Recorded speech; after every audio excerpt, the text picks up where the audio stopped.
Cigansino está hoxe aquí exixindo que o protocolo de acoso e o plan de igualdade sean unha realidade xa. A Administración Pública Galega tiña que ter, en concreto a Consellería de Educación, tiña que ter xa hai máis de 10 anos un plan de igualdade e un protocolo de acoso para os seus traballadores e traballadoras. É unha situación que levamos denunciando moitos anos. As nosas denuncias fixeron que por fin, en xuño de 2025, comezara esta negociación.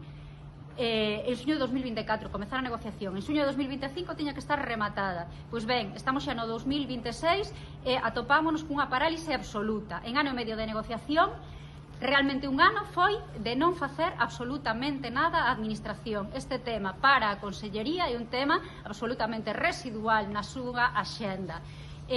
O protocolo de acoso é unha urxencia. Estamos tendo situacións de acoso nos centros e o profesorado non sabe que é o que ten que facer. É unha situación de desprotección absoluta. Vivimos neste momento un curso no que acumulamos recortes e acumulamos unha situación de agravio por parte da Consellería que fixo que este ano sexa o ano máis conflictivo e de loita nas últimas décadas.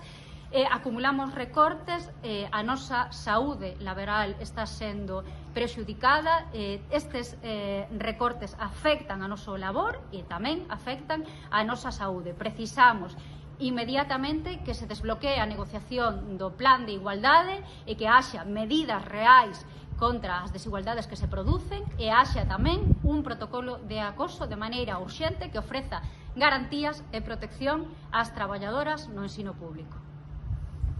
A igualdade é unha prioridade! A igualdade é unha prioridade!